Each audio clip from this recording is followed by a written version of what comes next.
Welcome, Robert Gedalia.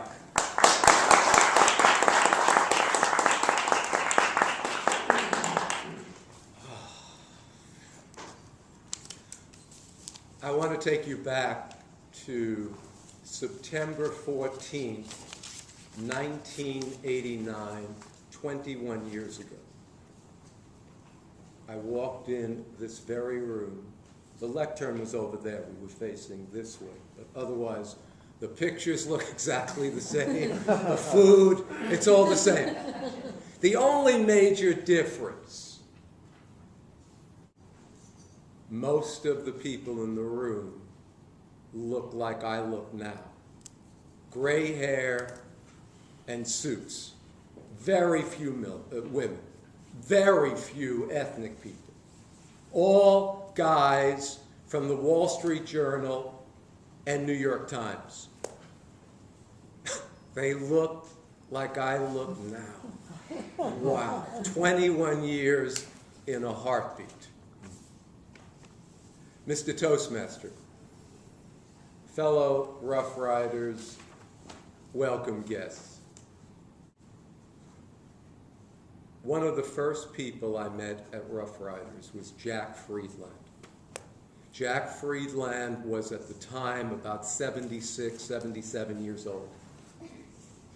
He had been a member of the club for about 25 years. Maybe he was this tall, hearing aid, and early on, I saw him. I was coming very frequently, and then I didn't see him for a while. And I got we were sitting here, signed a condolence note. His wife of many years died. I never met her. I didn't know her name. And I didn't see him for a while. And then he came back, and he didn't miss a meeting for a year and a half. And I was coming, as I said, very often then, and I saw him a lot, and he said, "The club saved my life."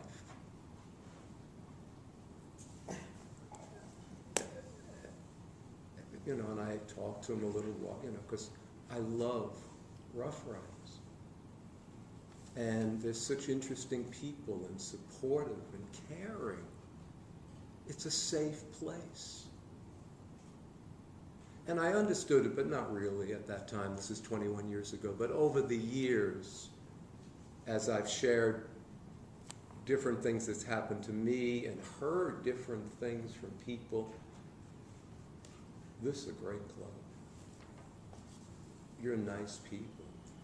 And the club now is way better.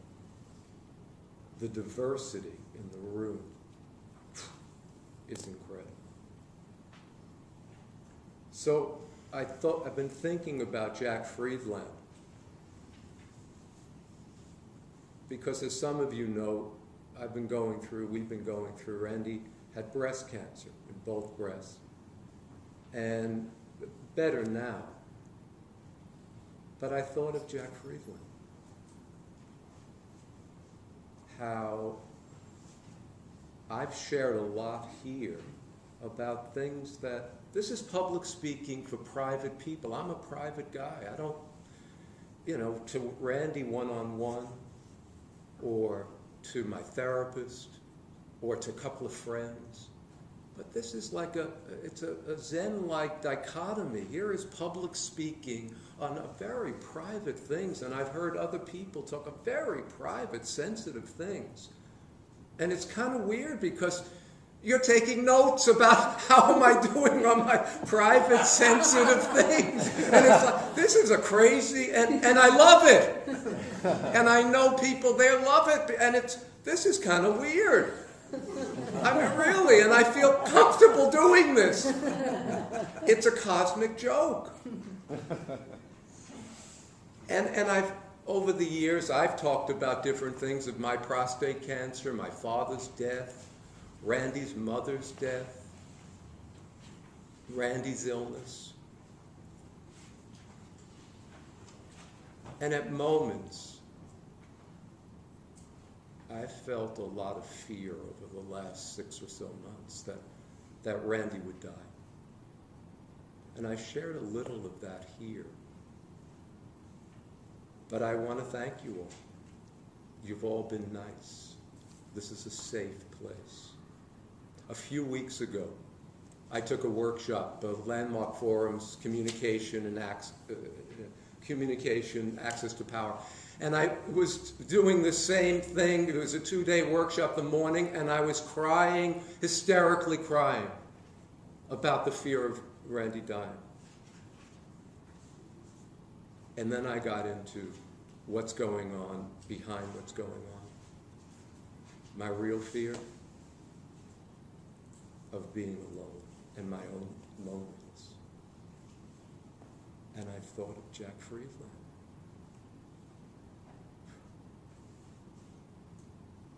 You're a nice people.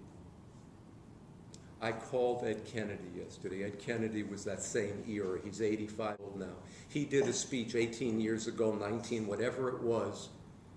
Tell those you love them before it's too late.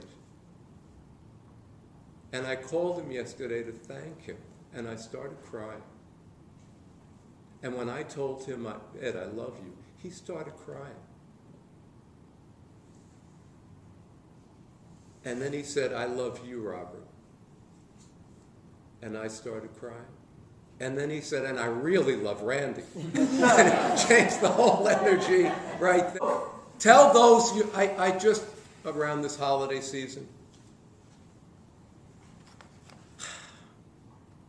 I invite you, tell those you love them. I love you. And I love Roughriders. This is a safe, safe place. I love you. Mr. Toastmaster.